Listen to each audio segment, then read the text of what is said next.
ಪಾಲುದಾರ ಚೆನ್ನಯ್ಯ ಅಲಿಯಾಸ್ ಚೆನ್ನನನ್ನ ಈಗಾಗಲೇ ಬೆಳ್ತಂಗಡಿ ಕೋರ್ಟ್ಗೆ ಹಾಜರುಪಡಿಸಲಾಗಿದೆ. 14 ದಿನಗಳ ಕಸ್ಟಡಿ ಕೇಳ್ತಾರೆ ಅಂತ ಪೊಲೀಸರ ಮುಂದೆ ಬುರುಡೆ ಚೆನ್ನಯ್ಯ ತಪ್ಪೊಪ್ಪಿಕೊಂಡಿದ್ದಾನೆ.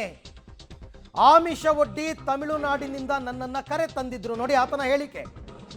ಡಿಸೆಂಬರ್ ಕೊನೆಯ ವಾರ ನನ್ನನ್ನು ಸಂಪರ್ಕ ಮಾಡಿದ್ರು. 2024 ಡಿಸೆಂಬರ್ ತಮಿಳುನಾಡಿನಲ್ಲಿ ಇದ್ದವನನ್ನ ಅಲ್ಲಿಂದ ಇಲ್ಲಿಗೆ ಕರ್ಕೊಂಡು ಬಂದರು ಅಂತ ಹೇಳಿದಾನೆ ಪೊಲೀಸರ ಮುಂದೆ ಅಸಲಿ ಕಥೆಯನ್ನ ಬಿಚ್ಚಿಟ್ಟಿದ್ದಾನೆ ಈ ಬುರುಡೆ ಚಿನ್ನಯ್ಯ. ತಪ್ಪೊಪ್ಪಿಕೊಂಡಿದ್ದಾನೆ, ಕನ್ಫೆಷನ್ ಸ್ಟೇಟ್ಮೆಂಟ್ ಅನ್ನ ಕೊಟ್ಟಿದ್ದಾನೆ. ಆತ ಹೇಳ್ತಾ ಇರ್ತಕ್ಕಂಥದ್ದು ಆಮಿಷ ಒಡ್ಡಿ, ನಾನು ಆಗಿಂದ ಅದನ್ನೇ ಹೇಳ್ತಾ ಇದ್ದಿದ್ದು, ಆಮಿಷ ಒಡ್ಡಿ ತಮಿಳುನಾಡಿಂದ ನನ್ನನ್ನು ಕರ್ಕೊಂಡು ಬಂದರು.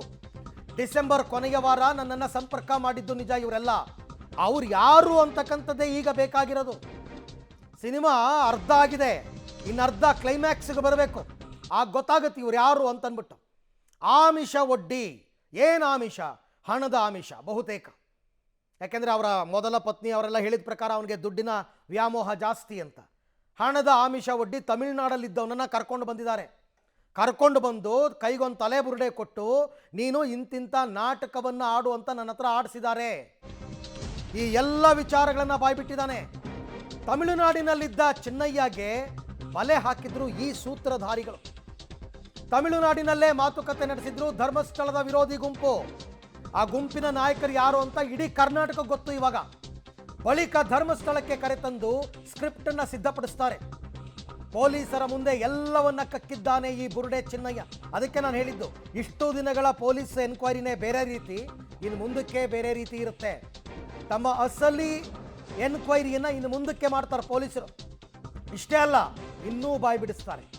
ಒನ್ಸ್ ಕೋರ್ಟ್ ಈ ಪೊಲೀಸರ ಕಸ್ಟಡಿ ಕೊಟ್ಟ ಮೇಲೆ ಆಮೇಲೆ ಇನ್ನೊಂದಷ್ಟು ಸತ್ಯಗಳು ಹೊರಬರುತ್ತೆ. ಈಗ ಅವನು ಹೇಳ್ತಾ ಇರೋದು ತಮಿಳುನಾಡಿನಿಂದ ನನ್ನನ್ನು ಆಮಿಷ ಒಡ್ಡಿ ಕರ್ಕೊಂಡು ಬಂದರು ಅಂತ. ಈ ಬಗ್ಗೆ ಮತ್ತಷ್ಟು ಮಾಹಿತಿ ನನ್ನ ಕೊಲೀಗ ಮುರಳೀಧರ್ ಅವರಿಂದ ಪಡ್ಕೊಳ್ಳೋಣ. ಮುರಳಿ, ಈಗ ಆಮಿಷ ಒಡ್ಡಿ ಕರ್ಕೊಂಡು ಬಂದಿರ್ತಾರೆ, ಎಲ್ಲ ಓಕೆ, ಆದರೆ ಅವರು ಯಾರು ಇದನ್ನ ಬಾಯ್ಬಿಟ್ಟಿದ್ದಾನ ಪೊಲೀಸರ ಮುಂದೆ ಆತ? ಅರವಿಂದ್, ಯಾಕಂದ್ರೆ ಪ್ರಮುಖವಾಗಿ ಇಡೀ ಪ್ರಕರಣದ ತನಿಖೆಯನ್ನು ಮಾಡ್ತಾ ಇರುವಂಥ SIT ಅಧಿಕಾರಿಗಳೇ ಮೊದಲ ಒಂದು ಬಲವಾದಂಥ ಸಾಕ್ಷ್ಯ ಸಿಕ್ಕಿದಂಥದ್ದು FSL ನ ವರದಿ. FSL ನ ವರದಿ ಕೈ ಸೇರುವ ತನಕ ಕೂಡ ಈ SIT ಅಧಿಕಾರಿಗಳು ಆತನ ವಿರುದ್ಧ ಯಾವುದೇ ರೀತಿಯ ಕ್ರಮವನ್ನಾಗಲಿ ಅಥವಾ ಯಾವುದೇ ರೀತಿಯ ಹೇಳಿಕೆಗಳನ್ನು ಪಡ್ಕೊಳ್ಳುವಂಥ ಪ್ರಯತ್ನಗಳನ್ನು ಮಾಡ್ತಾ ಇರಲಿಲ್ಲ. ಕೇವಲ ಆತ ಎಲ್ಲಿ ಶವವನ್ನು ಹೂತಿಟ್ಟಿದ್ದಾನೆ ಏನು ಅನ್ನೋದ್ರ ಬಗ್ಗೆ ಅಷ್ಟೇ ಮಾಹಿತಿಗಳನ್ನು ಕಲೆ ಹಾಕುವಂಥ ಒಂದಷ್ಟು ಪ್ರಯತ್ನಗಳನ್ನು ಮಾಡ್ತಾ ಇದ್ರು. ಆದರೆ ಯಾವಾಗ FSL ನ ವರದಿ ಅಂದರೆ FSL ನ ವರದಿ ಅಂದರೆ ಅದರಲ್ಲೂ ಕೂಡ ಪ್ರಮುಖ ಪಾತ್ರ ವಹಿಸಿದಂಥದ್ದು ಆ ಬುರುಡೆ ತಂದಿದ್ನ, ಆ ಬುರುಡೆ ಏನಿತ್ತು, ಯಾವ ಪ್ರದೇಶದಲ್ಲಿ ತಂದಿದ್ದ ಅನ್ನೋದ್ರ ಬಗ್ಗೆ ಒಂದು ತಿಳ್ಕೊಳ್ಳುವಂಥ ಪ್ರಯತ್ನಗಳನ್ನು ಮಾಡಿದ್ರು. ಅದನ್ನು ಆನ್ ರೆಕಾರ್ಡ್ ಅನ್ನು ತರುವಂಥ ಪ್ರಯತ್ನಗಳಾಯಿತು. ಅದನ್ನು ಬೋಳಿಯರ್ ಪ್ರದೇಶದಿಂದ, ಅಂದರೆ ಧರ್ಮಸ್ಥಳದ ಬೋಳಿಯರ್ ಪ್ರದೇಶ ಏನಿದೆ, ಬೋಳಿಯರ್ ಪ್ರದೇಶದಿಂದ ಬುರುಡೆನ ತಂದಿದ್ದೀನಿ ಅಂತೇಳಿ ಆತ ಹೇಳಿಕೆಯನ್ನು ಕೊಟ್ಟಿದ್ದ. ಹೇಳಿಕೆಯನ್ನು ಕೊಟ್ಟ ಬಳಿಕ ಬುರುಡೆಯಲ್ಲಿದ್ದಂಥ ಮಣ್ಣು ಮತ್ತು ಬೋಳಿಯರ್ ಪ್ರದೇಶದ ಮಣ್ಣು ಎರಡನ್ನೂ ಕೂಡ ಮ್ಯಾಚ್ ಮಾಡುವಂಥ ಸಂದರ್ಭದಲ್ಲಿ ಎರಡೂ ಕೂಡ ಅಜಗಜಾಂತರ ವ್ಯತ್ಯಾಸ ಮತ್ತು ಧರ್ಮಸ್ಥಳದ ಯಾವುದೇ ಮಣ್ಣಿಗೂ ಕೂಡ ಅದು ಹೋಲಿಕೆಯನ್ನು ಆಗ್ತಾ ಇಲ್ಲ ಅನ್ನೋದ್ರ ಬಗ್ಗೆ ಒಂದು ಸ್ಪಷ್ಟವಾದ ಮಾಹಿತಿಗಳು ಸಿಕ್ತು. ಅದಾದ ಬಳಿಕ ಪೊಲೀಸರಿಗೆ ಇನ್ನೊಂದು 6ನೇ ಪಾಯಿಂಟ್ನಲ್ಲಿ ಸಿಕ್ಕಂಥ ಒಂದು ಅಸ್ಥಿಪಂಜರ ಏನಿತ್ತು, ಅಸ್ಥಿಪಂಜರವನ್ನು ಪರೀಕ್ಷೆಯನ್ನು ಮಾಡಿಸಿದ್ರು. ಅದು ಕೂಡ ವಿಕ್ಟೋರಿಯಾದಿಂದ ಕನ್ಫರ್ಮೇಷನ್ ಅನ್ನು ಕೊಡಲಾಗ್ತದೆ. 20 ರಿಂದ 25 ವರ್ಷದ ಯುವಕನ ಅದು ಮೃತದೇಹ ಅನ್ನೋದ್ರ ಬಗ್ಗೆ ಕೂಡ ಒಂದು ಕನ್ಫರ್ಮೇಷನ್ ಕೊಡ್ತಾರೆ. ಅದಾದ ಬಳಿಕ ಪೊಲೀಸ್ ಭಾಷೆಯಲ್ಲಿ ಆತನನ್ನು ವಿಚಾರಣೆಗೊಳಪಡಿಸೋ ಸಂದರ್ಭದಲ್ಲಿ ಆತ ಪೊಲೀಸರ ಮುಂದೆ ತಪ್ಪೊಪ್ಪಿಗೆಯನ್ನು ಮಾಡ್ಕೊಂಡಿರೋದು. ಯಾಕೆಂದ್ರೆ ಇಡೀ ಗ್ಯಾಂಗು ಒಂದು ಹುನ್ನಾರವನ್ನು ಎಳಿತಾ ಇತ್ತು, ಷಡ್ಯಂತ್ರವನ್ನು ಮಾಡ್ತಾ ಇತ್ತು. ಧರ್ಮಸ್ಥಳದ ವಿರುದ್ಧ ಯಾವುದಾದ್ರೂ ಒಬ್ಬ ವ್ಯಕ್ತಿಯನ್ನು ಕರ್ಕೊಂಡು ಬರಬೇಕು, ಕರ್ಕೊಂಡು ಬಂದು ಆತನಿಂದ ಹೇಳಿಕೆಯನ್ನು ಕೊಡಿಸ್ಬೇಕು, ಅದನ್ನ ಸೆನ್ಸೇಷನಲ್ ಮಾಡಬೇಕು ಅಂತೇಳಿ ಪ್ರಯತ್ನಗಳನ್ನು ಮಾಡಲಾಗ್ತಾ ಇತ್ತು.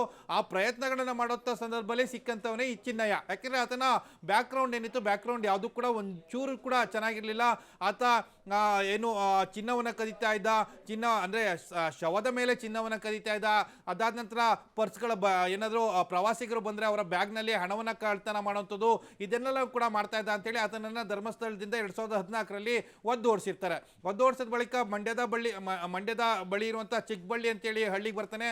ಅಲ್ಲೂ ಕೂಡ ಆತನ ಬ್ಯಾಕ್ಗ್ರೌಂಡ್ ಚೆನ್ನಾಗಿರಲ್ಲ. ಕೊನೆಗೆ ತಮಿಳುನಾಡಿಗೆ ಹೋಗಿ ಅಲ್ಲಿ ಸೆಟ್ಲ್ ಆಗಿರ್ತಾನೆ. ಸೆಟ್ಲ್ ಆದಂಥ ಸಂದರ್ಭದಲ್ಲಿ ಕಳೆದ ಡಿಸೆಂಬರ್ನಲ್ಲಿ ಆತನನ್ನು ಸಂಪರ್ಕವನ್ನು ಮಾಡುವಂಥದ್ದು. ಅಂದರೆ ಈ ಗ್ಯಾಂಗ್ ಏನಿದೆ ಈಗ ಜಗಜ್ಜಾಹೀರಾಗಿದೆ ಆ ಗ್ಯಾಂಗನ್ನು ಅಧಿಕೃತವಾಗಿ ಪೊಲೀಸರು ನ್ಯಾಯಾಧೀಶರ ಮುಂದೆ ತರೋ ತನಕನೂ ಕೂಡ ಅಥವಾ ಬಂಧನಕ್ಕೊಳಪಡಿಸೋ ತನಕ ಅದರ ಹೆಸರು ಗೊತ್ತಾಗಬೇಕಾಗಿರೋಂಥದ್ದು. ಯಾಕೆಂದರೆ ಅದರ ಹೆಸರು ಇನ್ನೊಂದು ಕೆಲವೇ ದಿನಗಳಲ್ಲಿ ಅಥವಾ ಕೆಲವೇ ಕ್ಷಣಗಳಲ್ಲಿ ಕೂಡ ರಿವೀಲ್ ಆಗುವಂಥ ಸಾಧ್ಯತೆಗಳಿದ್ದಾವೆ. ಯಾಕೆಂದರೆ ಆ FIR ನಲ್ಲಿ ಅದೆಲ್ಲ ಕೂಡ ಅನಾವರಣ ಆಗುವಂಥದ್ದು ಅಥವಾ ಇವತ್ತು ನ್ಯಾಯಾಧೀಶರ ಮುಂದೆ ರಿಮೈಂಡ್ ಕಾಪಿಯನ್ನು ಕೊಡುವಂಥ ಸಂದರ್ಭದಲ್ಲಿ ಕೂಡ ಅದು ಅನಾವರಣ ಆಗುವಂಥ ಸಾಧ್ಯತೆಗಳಿದೆ. ಅಂದರೆ ಡಿಸೆಂಬರ್ನಲ್ಲಿ ಆತನನ್ನು ಸಂಪರ್ಕ ಮಾಡ್ತಾರೆ, ಆತನಿಗೆ ಹಣದ ಆಮಿಷ ನೋಡ್ತಾರೆ, ಹಣದ ಆಮಿಷ ಒಡ್ಡಿ ಅದಾದ ನಂತರ ಆತನನ್ನು ಬೆಂಗಳೂರಿಗೆ ಕರ್ತಂಥದ್ದು. ಬೆಂಗಳೂರಿಗೆ ಕರ್ತಂದು ಬೆಂಗಳೂರಿನಲ್ಲಿ ಒಂದಷ್ಟು ಟ್ರೈನ್ ಅಪ್ ಅನ್ನು ಮಾಡ್ತಾರೆ. ಅಂದರೆ ಯಾವ್ಯಾವ ರೀತಿಯಲ್ಲಿ ಕಾರ್ಯಾಚರಣೆಗಳಾಗಬೇಕು, ಜೊತೆಗೆ ಆತನಿಗೆ ಯಾವ ರೀತಿಯಲ್ಲಿ ಸಪೋರ್ಟ್ ಅನ್ನು ಕೊಡಬೇಕು ಅದನ್ನೆಲ್ಲ ಕೂಡ ಹೆಣಿತಾರೆ. ಹೆಣದ ಆದ ಬಳಿಕ ಆತನನ್ನ ಮತ್ತೆ ಧರ್ಮಸ್ಥಳಕ್ಕೆ ಕರ್ಕೊಂಡು ಹೋಗುವಂಥದ್ದು ಒಂದು ವಿಡಿಯೋನ ಮಾಡ್ತಾರೆ. ಅಂದ್ರೆ ಈ ಧರ್ಮಸ್ಥಳದ ಅರಣ್ಯ ಪ್ರದೇಶದಲ್ಲಿ ಒಂದು ವಿಡಿಯೋನ ಮಾಡ್ತಾರೆ.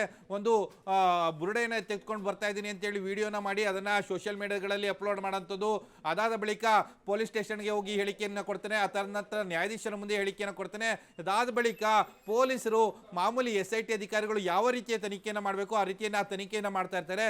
ಆದರೆ FSL ನ ವರದಿಗಳು, ತಾಂತ್ರಿಕ ಅಂಶಗಳೇನಿತ್ತು, ಟೆಕ್ನಿಕಲ್ ಎವಿಡೆನ್ಸ್ಗಳೇನಿತ್ತು, ಅದು ಏನು ಧರ್ಮಸ್ಥಳ SIT ಪೊಲೀಸರಿಗೆ ಕೈ ಸೇರಿದ ಬಳಿಕ ಆತನ ನಾಟಕ ಬಟ ಬಯಲಾಗಿರೋಂಥದ್ದು. ಬಟ ಬಯಲಾದ ಬಳಿಕ ಆತನನ್ನು ವಶಕ್ಕೆ ಪಡೆದಿದ್ದಾರೆ. ಬೆಳಗಿನ ಜಾವ ಅಂದರೆ ನಿನ್ನೆ ಬೆಳಗ್ಗೆ 11:30ರಿಂದ ರಾತ್ರಿ ತನಕ ಕೂಡ ವಿಚಾರಣೆಗೊಳಪಡಿಸಿದ್ರು. ಬೆಳಗ್ಗೆ 5:30-6 ಗಂಟೆ ಸಂದರ್ಭದಲ್ಲಿ ಆತನನ್ನು ಬಂಧನಕ್ಕೊಳಪಡಿಸಿರುವಂಥದ್ದು ಅಧಿಕೃತವಾಗಿ ಇವಾಗ ನ್ಯಾಯಾಧೀಶರ ಮುಂದೆ ಹಾಜರುಪಡಿಸಿದರೆ ನ್ಯಾಯಾಧೀಶರ ಮುಂದೆ ಹಾಜರುಪಡಿಸಿ ಆತನನ್ನು ಪೊಲೀಸ್ ಕಸ್ಟಡಿಗೆ ಪಡೆಯುವಂಥ ಪ್ರಕ್ರಿಯೆಗಳನ್ನು ಮಾಡ್ತಾ ಇರುವಂಥದ್ದು. ಸದ್ಯಕ್ಕೆ ಆತನ ಬಂಧನ ಆಗಿದೆ, ಆತನ ತಪ್ಪೊಪ್ಪಿಗೆ ಆಗಿದೆ. ತಪ್ಪೊಪ್ಪಿಗೆಯನ್ನು ಆಧರಿಸಿದ ಮೇಲೆ ಅದನ್ನ ಟೆಕ್ನಿಕಲ್ ಎವಿಡೆನ್ಸ್ಗಳೇನಿರ್ತಾ ಆ ಎವಿಡೆನ್ಸ್ಗಳನ್ನ ಮೇಲೆ, ಯಾಕಂದ್ರೆ CDRಗಳು ಅಂದರೆ ಈತನ ಹೋಗಿ ಭೇಟಿ ಮಾಡಿದಂಥವ್ರು ಯಾರು, ಆತನ ಜೊತೆಯಲ್ಲಿ ಸಂಪರ್ಕವನ್ನು ಮಾಡಿದಂಥವ್ರು ಯಾರು, ಅದೆಲ್ಲದ್ರ ಬಗ್ಗೆನೂ ಕೂಡ ಮಾಹಿತಿಗಳನ್ನ ಕಲೆ ಹಾಕ್ತಾರೆ. ಕಲೆ ಹಾಕಿದ ಬಳಿಕ ಆ ಟೆಕ್ನಿಕಲ್ ಎವಿಡೆನ್ಸ್ಗಳನ್ನ ಇಟ್ಕೊಂಡು ಇನ್ನುಳಿದಂಥ ಆರೋಪಿಗಳೇನಿದ್ದಾರೆ ಅವರನ್ನು ಕೂಡ ಬಂಧನಕ್ಕೆ ಒಳಪಡಿಸುವಂತ ಕೆಲಸಗಳನ್ನ ಮಾಡುವಂಥದ್ದು. ಮುಂದಿನ ಕಾನೂನಾತ್ಮಕ ಪ್ರಕ್ರಿಯೆಗಳೆಲ್ಲ ಹೇಗೆ ನಡಿಬೇಕು ಅಂತಕ್ಕಂಥದ್ದು, ಎಷ್ಟು ದಿನಗಳ ಕಾಲ ಕಸ್ಟಡಿ ಕೊಡ್ತಾರೆ ಅಂತ